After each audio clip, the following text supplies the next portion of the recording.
was scrolling through Reddit like I do every single morning while I was taking my morning poop. However, while I was doing this, I accidentally stumbled upon an absolute masterpiece. If you're wondering what I mean by a masterpiece, I'm talking about this. It's this whole elaborate Dandy's World arbitrary take on everything, with certain skins, redesigns, twisteds, a different story, and we're gonna look at it today. And I seriously cannot wait. I alluded to this in my last video. This is gonna be awesome. But this was all posted on a public forum by Transportation OK 5843. So massive shout out to Transportation OK 5843. Everything we're talking about, everything that I use today is coming from Transportation. So seriously, dude, thank you. You're more than welcome to come on and talk about what exactly Dandy's Wasteland is. Let's get into it though, shall we? So Dandy's Wasteland is a completely arbitrary take on Dandy's World. This world takes place in a universe mixed between the facility and Dandy's show, but in a more damaged and drained environment. Every tune is present and slightly changed to better suit the situation. Iker functions differently, and all the tunes are mysteriously separated from the beginning. While the quote-unquote main tunes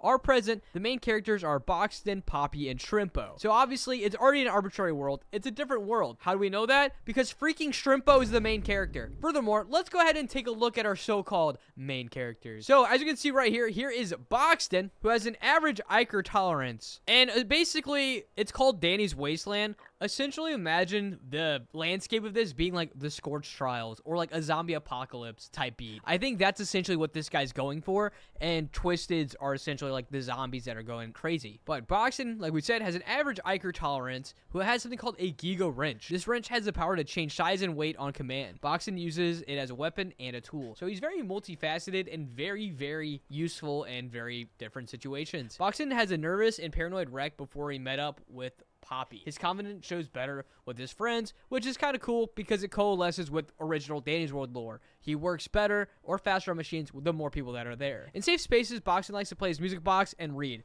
Poppy likes to ask him to play it to her to help her sleep. Also, Boxton doesn't have any unique abilities without Iker.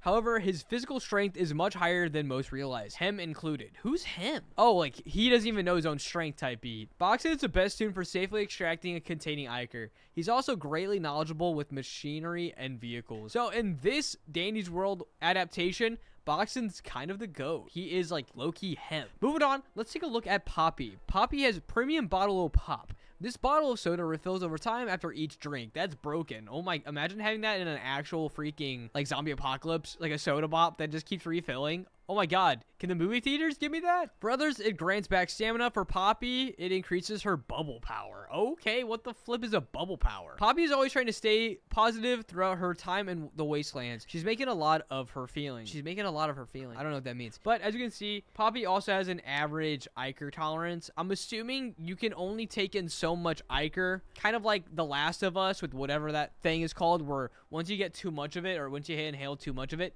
you go crazy. This world's Poppy has the power to make bubbles, which makes sense because I found this out literally the other day. Poppy's a freaking bubble. The bubbles can be used for various things, such as defense, containment, and traversal, depending on what elasticity and durability of the bubble. Can she fly? Can she make a bubble and, like, fly? She still can't drive, but somehow knows how to work a forklift. No sense. And we can see a little side note right here. Poppy's first days alone were rough. Boxton found her just before she cracked. Well, thank goodness Boxton did. And somehow our next character, who literally, it's gotta be a meme. It's gotta be a meme. It's freaking Shrimpo. If it weren't for Poppy convincing him and Boxton, Shrimpo would never follow them. He likely would have turned twisted early on. Probably. Shrimpo was initially the cause of most problems the group faced, but a quick dose of almost getting twisted mellowed him out. So it sounds like he got a good amount of Iker and didn't die. Also, did you guys see this ring on his tail?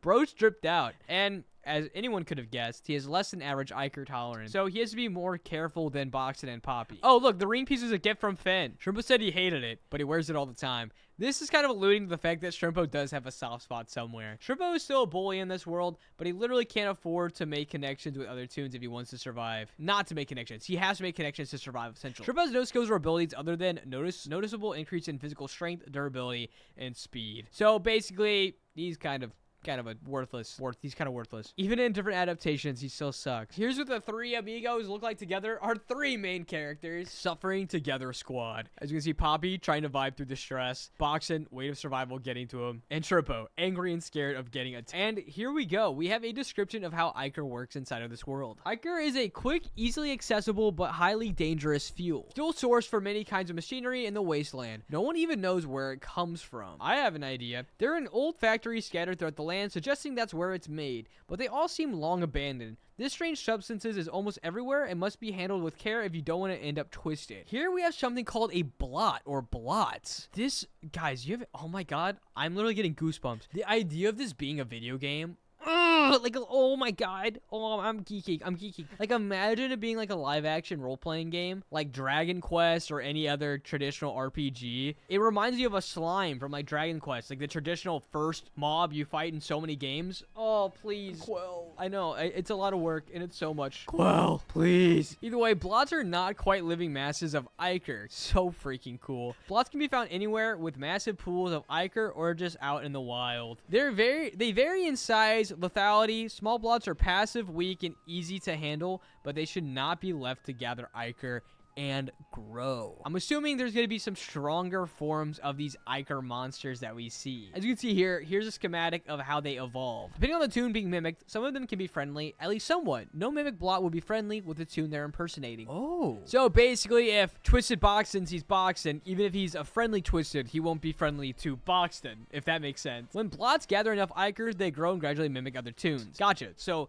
they don't turn into Iker monsters. Well, they do, but they just turn into Twisteds. They're weaker than real Twisted toons, but close to regular ones, just not as intelligent. Oh, so they're not Twisteds. They are literally just, they are Iker blood. This is completely separate from Twisted. As you can see, here is the stage 1. Simple-minded, wanders aimlessly, harmless in small numbers. So essentially like the traditional walking zombie, right? And at stage 2, which looks like, you know, Fen, slowly growing in size and choosing a toon to mimic. Signs of aggression begin to show. And stage 3, full mimicry, will show basic manners of toon when left alone, but can get aggressive when seeing a real. So when it's left alone, it'll show mimics of a toon. So what exactly does that mean? Like it acts human when it's by itself? Is that what that means? Furthermore, a method in which a toon willingly ingests or applies a small amount of Iker, which is a really cool concept, by the way. Imagine if that was an item in Danny's world where you could like use a little bit of Iker and it gives you like an insane speed boost or something. That's some dangerous like work though. Like instead you could actually hurt yourself like a 5%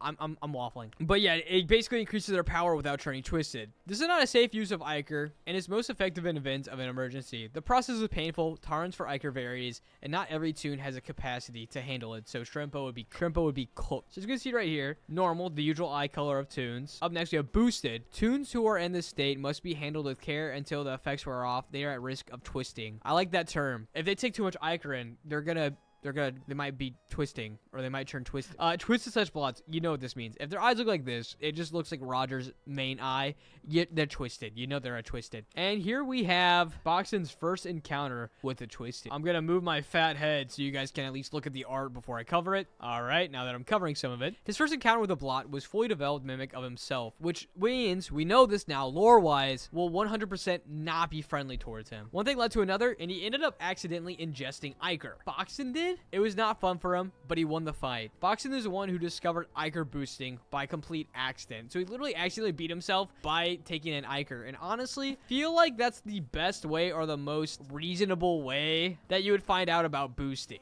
is accidentally ingesting Iker. Once again, I just want to say massive shout out to transportation. There are so many volumes of this, and we're going to go through at least a few of them and see what you guys think of this. If you guys have read it, definitely head over to transportation OK 5843 and show this man some love. He seriously deserves it. And after so much request and want from the Dangerous World community, he has made another post about this. And there are several, depending on how you guys like this on the YouTube format.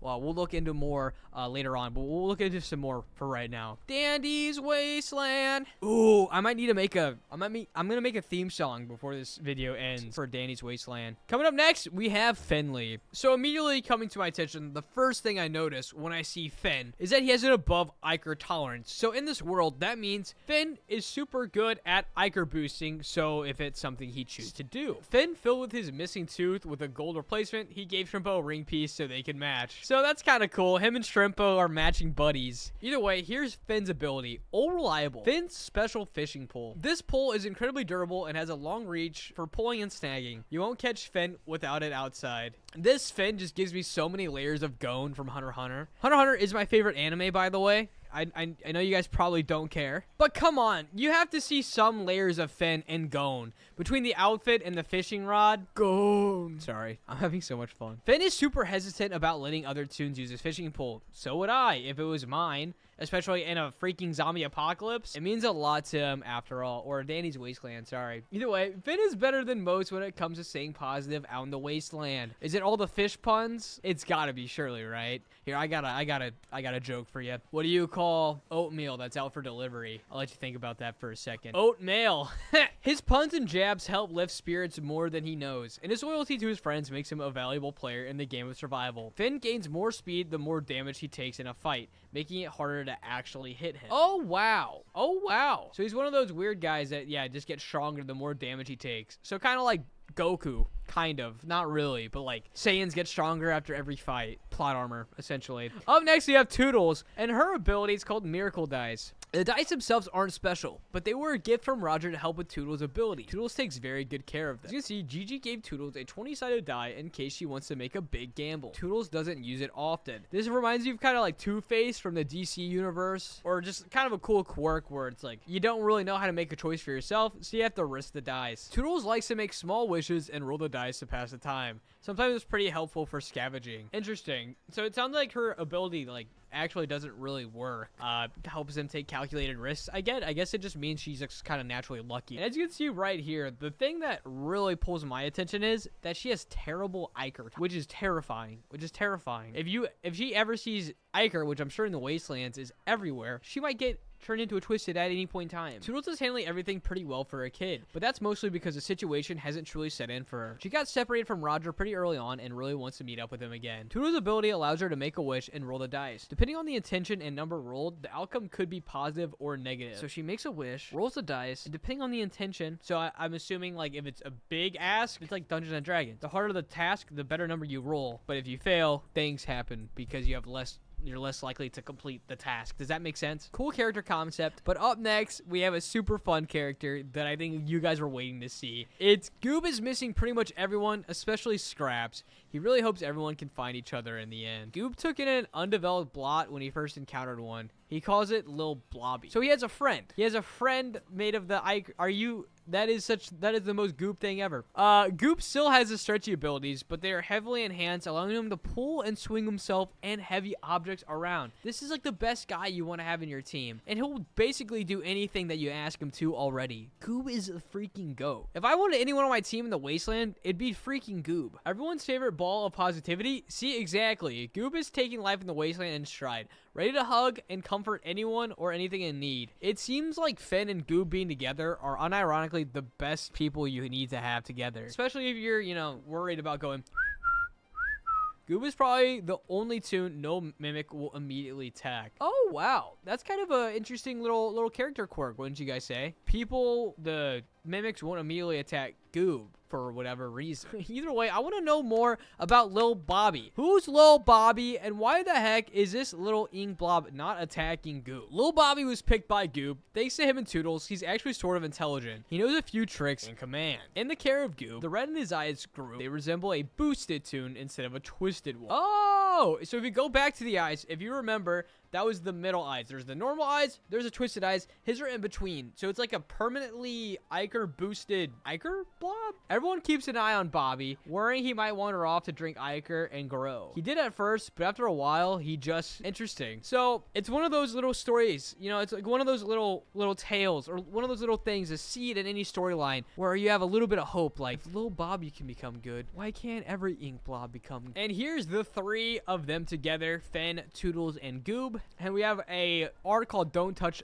the Child Squad. So I'm assuming that every time we see these groups of people, these are the three groups of people that are stuck together. And we're gonna find out, I think, how they all found each other. So as you can see, Goob is actually just vibing. Toodles is me and the fun uncles. Honestly, you do have the fun uncles. And Finn doesn't look like a child, to be honest. He looks a lot older, the Wasteland. Finn is saying everything's gonna work out. And then, of course, there's just Bobby. Bobby's just cooling. And now we have some art. I'm gonna move my face to the side so I don't, you know, take up all the space. Toodles says, kind of thirsty. Wish she had some water or something. And as you see, Goob just kind of hanging out. Oh, sweet. A 12. Okay, so we're seeing how Toodles' ability works right now. This is really, really cool. So she said she was thirsty, which is, I guess, wish. And she rolled a 12. Oh my god. Is that a freaking vending machine that just flew out of the sky? So I guess that is how Toodles' ability works. They said it wasn't really ability, but if this is like canon inside of the danyd Wasteland, I would say that's a pretty broken ability. But my question is, what happens if she rolled a 1? She was excited about a 12, but what does a 1 mean? I don't know, and I don't know if I want to know. And before we end, we're going to take a look at just a couple of the danyd world doodles that Transport has made. So here's a boosted Boxton, not to be confused with a twisted Boxton. So thanks to the Iker arms that sprout from his head. Okay, not actually sprout. The arms that sprout from his head. His ability to use his wrench at bigger sizes with ease. By the way, this is really, really cool. So when he's boosted, yeah, he somewhat turns into his twisted version, but he actually has control of, like, his twisted self. Freaking whack. Boxton's gear is turning constantly while boosting due to him focusing on keeping his mind straight while fighting. Right, because if he gets too unhinged, he'll turn twisted. The after effect of boosting leaves Iker in his head, giving him headaches. He has to dump it out after recovering. Oh, at least he has the ability to dump it out, right? And Boxton is uncharacteristically aggressive while boosted, sometimes smiling while he wails on blots and mimics. He's slowly going crazy. Boxton, it's okay, we're fine. You took care of them. Everyone's fine. I did? Really? You're okay? Yes, you did great. They're all dead now. Now hurry up and calm down. I hate holding you. Shrimpo, shush. And here's boosted Poppy. Poppy's bubbles become more durable. When they pop, they leave behind a sticky substance. Poppy gets way more paranoid when boosted, so she's usually mumbling to herself to keep calm. Really, really, really creepy. Oof. Imagine already being paranoid, and then you just see boosted Poppy talking to herself. Gross. Poppy shuts herself into a bubble if there's nothing to fight. If she was left alone, she would end up twisted. So if she ever had her back against the wall and didn't have Shrimpo, go figure, or Boxton with her, she would turn twisted. Or she would just lose. And as you can see here, do not let Poppy drink your soda after Iker boosted. It will make fast. I wonder if we should pay attention to this as far as canon goes. Poppy, it's been a while. I got Shrimpo to stop kicking the bubble. You want to come out now? No. You want me to stay until you're ready? Yes. She can stay there forever. We have to move. And we also have boosted Shrimpo, which I didn't think we'd see a boosted version considering how low his Iker tolerance is. There isn't a major change in Shrimpo's abilities other than his arms growing a bit bigger and his strength increasing even more. Shrimpo actually doesn't talk when boosted. It's hard to say if he even can talk. Shrimpo is surprisingly smart in a fight, so he has, okay, I like that. So it's kind of like Naruto or a lot of dumb anime characters who just have super high fight IQ. He's just gives himself away by being so loud. He does not have that problem like this. Shrimpo just sits in silence outside a fight. If you don't mess with him, it won't stress him out. You did great out there, Shrimpo. I mean, he almost punched us in the face several times. He would do that any day. Fair enough. Me and the boys in our new hideout. Shrimpo fell down the stairs mid-pick. Yep, go figure. And that is where we're going to go ahead and conclude danyd Wasteland today. I just wanted to show a little bit, see your guys' reception and how you guys think about this. There is still way more that we can look at. I have at least one nether video I can make on this, maybe two. So if you guys enjoy this, absolutely show some love, and there's only going to be more that gets pumped out. So I'm very, very excited to cover this. Once again, if you guys did like it, show some love to Fizzy Boy on Reddit. If you use Reddit, this is, once again, the creator. It will be linked in the description as well. Everyone, please unsubscribe. I don't want the danyd world bed sheets, but I do love you. This was so much fun. I just want you to, I had so much fun today. Okay, bye.